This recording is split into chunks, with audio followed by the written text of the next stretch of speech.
The money can only come from a few places, right? Whatever you do, you have to balance the books. You either borrow more, you tax more, or you collect more by growth. Those are your options. Any commitment to spending more money has to be balanced by a realistic plan to pay for it. He resigned as Defence Secretary because the Treasury wouldn't show him the money. Now, John Healey is Chancellor and facing the exact same problems as Rachel Reeves. This is why.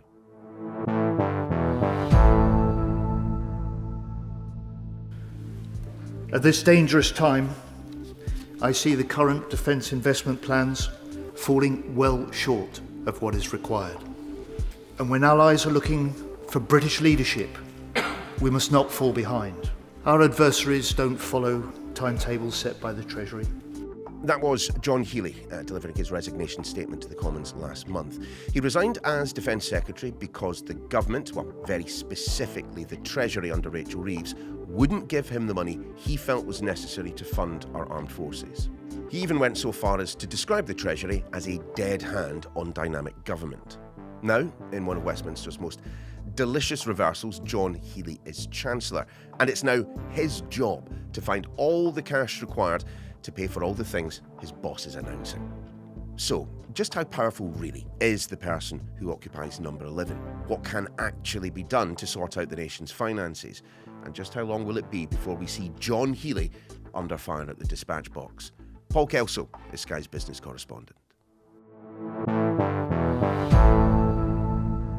Let's talk about John Healey. I mean, he did resign as Defence Secretary, and he pointed the finger of blame very much in one direction at the Chancellor, then Rachel Reeves. He's now got the job. This is one of those extraordinary moments that crops up in British politics from time to time.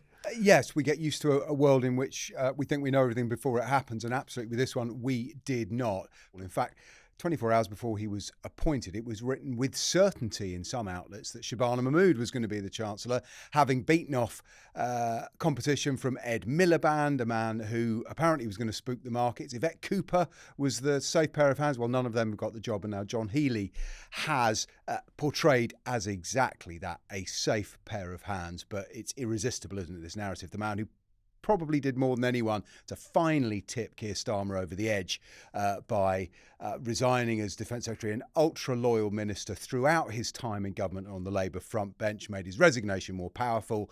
He said the Treasury wasn't willing to fund defence. Well, now who's got the job of doing exactly that?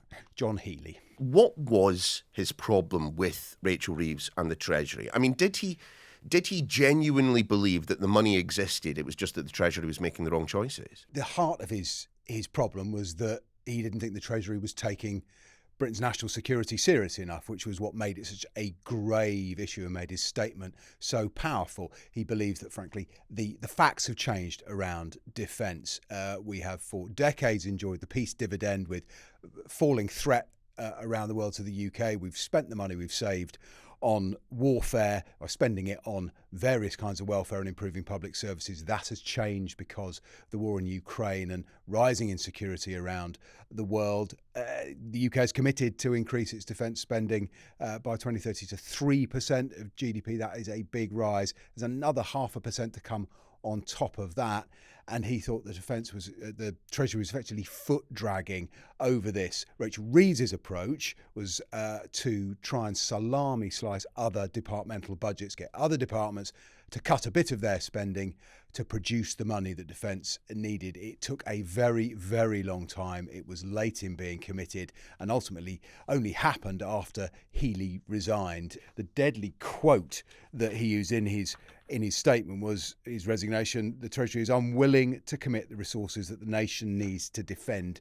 the country. That's as grave a charge as there is. I think from the Rachel Reeves' side and the Treasury's side is that defence spending is something of a bottomless pit. It doesn't have the greatest record on delivering value for money. So there is a dose of scepticism, perhaps even more scepticism about the ask from defence than other departments, and end up in a position where a massive spending commitment, huge for Britain's reputation around the world, simply couldn't be made because the two departments couldn't agree. Do you know what, Paul? I suspect we will be returning to defence more than once over the course of this podcast. But let's start with the first big economic announcement we've actually had from the government. This is all about removing VAT from electricity. Yeah, so Andy Burnham said he wanted to give people breathing space against the cost of living. Well, he started the morning after that speech with what he hopes, I guess, will be a crowd pleaser. So at the moment, you pay 5% VAT on every unit of electricity you use. That's already reduced from the standard rate. Well, now it's going to go to zero from October. And that on average is going to save about £45 on the average bill, say the Treasury. Look, it's low-hanging fruit, to be honest. It's frankly something that Rachel Reeves could have done at any point and has resisted. And one of the reasons she's resisted it, frankly, it saves more money to those who use more energy, which are typically people who have larger houses and can more afford it. So it's not particularly progressive. I mean, it will, those low-income households spend the greatest share of their income on energy. So it is welcome. But one of the reasons Reeves resisted it is because it's a universal benefit, and she's talked ever since the Iran war began about if there is to be support on energy, it will be targeted, and it will be targeted at those least able to pay. Well, this 850 million or so is going to be spread across every household in the country. It is not targeted, and I think it's very striking that is a clear change of philosophy when it comes to the biggest cost of living expense of all, energy bills, between Rachel Reeves and whether John Healey chose this or not, but it's his policy now. Yeah, and as it's his policy, he's going to have to come up with the money for it. And looking at the papers and looking at the morning rounds, where we see kind of former ministers popping up, it does appear that there is a bit of a debate in Labour circles about whether or not this is funded. So it's £850 million, and in the announcement it says it will be funded by cancelling the digital ID scheme, which was going to cost £1.8 billion. Well, that seems fair enough, doesn't it? That's not even half of that money. But Darren Jones, a former First Secretary of the Treasury and was Prime Minister Keir Starmer's right-hand man, has helpfully pointed out to his former colleagues that £1.8 billion on digital ID was not fully funded. That is to say, the money, the actual real money, had not been allocated to it. It was going to come from savings, we've mentioned this already, made by other departments that hadn't yet been finalised. So instead of those savings which haven't yet been allocated paying for digital ID, they're now going to pay for this VAT cut. Now, in the scheme of things, £850 million is pretty easily covered, and it's only a few months until the budget when all of this can be nailed away. But I am put in mind of Rachel Reeves's first few weeks as Chancellor, the first weeks of that new government, when we were called to a briefing in which she revealed the famous black hole, the £22 billion of unfunded spending commitments made by the Tories for which real money had not been found. Well, this is an example of exactly that accounting process being applied to a spending commitment. So look, it's not going to break the bank, but it does demonstrate quite neatly, in a small example, many of the issues that Healey is going to face writ large across this job of making the books balance and trying to deliver the commitments that clearly Andy Burnham would like to make on the public purse. Let's talk about the bigger picture then, Paul. In terms simple enough for me to understand, what is the current state of the nation's finances? I mean, what are the challenges that immediately present themselves to John Healey? It's going to be simple enough for me to understand too. The Chancellor operates within a framework set by the Office for Budget Responsibility, which marks the Chancellor's homework. The Chancellor sets out tax and spending commitments. The OBR runs them through its own analysis and comes up with a figure that has come to really dominate spending and our politics, which is the amount of headroom against the fiscal rules. We don't need to spell out the fiscal rules, but essentially they're there to convince the markets that we're not just going to run the credit card up, spend more than we can afford and have to borrow and tax more to fund it. So you have to convince the markets. The OBR says against that, there's some headroom. How much spare is there for unforeseen events? And the spring statement, the last one delivered by Rachel Reeves, there was about £24 billion of headroom. But of that £24 billion, the outbreak of war in Iran, the impact on energy prices, Resolution Foundation, who provide forecasts, there are plenty of others, estimate there's about £10 billion left of that headroom. £10 billion isn't an enormous amount. It certainly doesn't give the Chancellor the ability to go out on a spending spree without accounting for that money one way or another from somewhere else. And you would expect, given the hissy fit he threw when he walked out of the main building at the Ministry of Defence, that defence spending and a significant increase to it will be one of his priorities. But you've got to balance that against what Andy Burnham is talking about. He wants cost of living support. He wants to deal with council housing. He wants better public services. I mean, can all of those ambitions realistically be met given the headroom that we have and the current set of fiscal rules? The money can only come from a few places, right? Whatever you do, you have to balance the books. You either borrow more, you tax more, or you collect more by growth. Those are your options. And defence spending is a kind of fundamental change to those sums, because the kind of defence spending commitment that the UK has made over the next 10 years, we're talking about £24 billion a year. We're talking about, that's equivalent to 3.5p on income tax. That is an enormous change in the balance of where our spending is going to have to come from. Any commitment to start spending more money has to be balanced by a realistic plan to pay for it. If more money is to be found from defence, by the time of the budget, we're probably going to be in a situation where John Healey has to make some difficult decisions. He is basically going to have to take it off of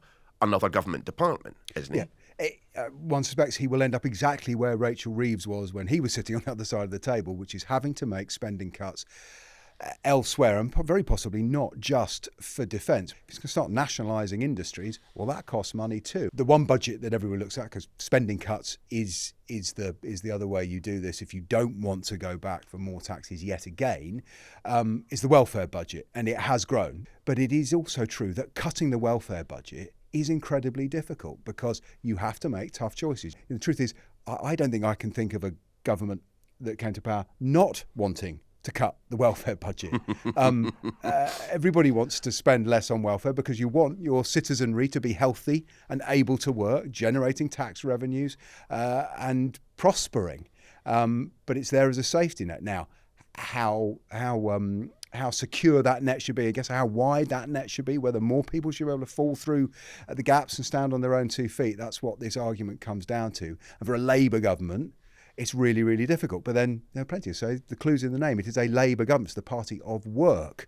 And for now, everything I've heard has been that they want to get more people into work. That's the way you cut the welfare budget, rather than reducing the number of people who are eligible to get the support at the moment. But it is, this is the really big, difficult, chewy stuff of grown-up government that now is John Healey's job. And just talking of grown-ups, I do think one interesting thing about his biography, John Healey is 66 years old. Imagine getting the biggest job of your career, almost the biggest job there is, age 66. Whatever he may or may not do, one has to be has to admire the energy to want to take it on and be in a position to do it at a point when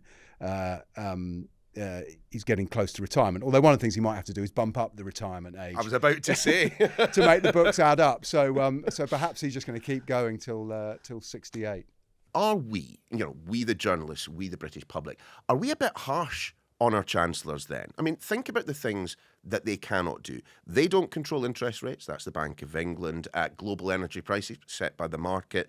The rate at which investors lend to the United Kingdom, again, out of our hands, although based on the policies that he will make. I mean, are chancellors held directly responsible for far too much that goes on in our economy? There is an argument for that, and it brings me back to the number one job is to produce stability and a convincing plan that can then withstand the shocks that come your way. I mean, I don't think anybody blames Rishi Sunak for COVID, but it's about how resilient are you notwithstanding those shocks. And Rachel Reeves is very interesting. The boss of the biggest bank in the world, Jamie Dimon of JP Morgan, has told Sky News he thought Rachel Reeves did a really good job, and that was her trump card, that at least they knew that the sums would add up. Of course, the charge against her was that having won over the business community in opposition, she burned all that support by hitting them with increasing employers' national insurance, which has held back businesses. There is no question it has held back business investment. But she did it because she thought the NHS needed more money. And there's the trade-offs, because the electorate, ultimately, we still demand those things. We want it every which way, don't we? We want it all. And I do wonder if chancellors face demands that these days that perhaps are unrealistic. You know, the state, not only did it pay everybody's wages during COVID, you know, that is an enormous amount of debt taken on that ultimately our children are going to have to deal with. It then paid everybody's gas bill during in the height of that energy shock, and those genuinely are unprecedented outgoings that we are now. You add all of that on top of bailing out the banks nearly 20 years ago, and little wonder that we worry about repaying debt interest, and that the job of chancellor has got a great deal harder. There is this popular perception that the Treasury sits atop government and stymies good policy simply by refusing to hand over cash. I mean, John Healey, arguably, is in that particular number. In about 6 months' time, he may well find himself in a position inside number 11, looking at the spreadsheets all over the table and discovering that he himself has turned into Rachel Reeves in the same way that every chancellor has to do at some point during their tenure. Yeah, John Healey talked about the dead hand of Treasury orthodoxy. Well, they're his hands now. But it is the truth. There are demands, and the buck stops, literally, at the Treasury, which makes it the biggest job, arguably the most important job, aside from Prime Minister. One thing we've learnt about Andy Burnham, like him or not, he can clearly tell a story. He can clearly articulate what he wants his government to be about, for whose benefit he believes his government should run. And we now have in Healey a man who is perhaps shorter on charisma, but very long on experience. He's going to have to make good on his criticism of the Treasury in the past. Britain is in a very, very tricky position fiscally, and maintaining the confidence of markets while demonstrating that we can break the loop, break this, I don't want to call it a doom loop because that overstates it, but we can break out of this cycle and actually start to see some organic growth in the economy, and start to feel the positivity that Burnham's trying to spread, actually feel it without constantly turning to the state and saying, this bill's a bit much, can you pay it for us? Which is exactly where they've started, because frankly that is a crowd pleaser you can get away with on day one. And that's your lot for today, although you should probably expect more politics as we head through one of the more tumultuous weeks that I can remember over the past few years. Let us know your thoughts on today's discussion, and indeed your suggestions for future topics. Why@sky.uk. We're back tomorrow.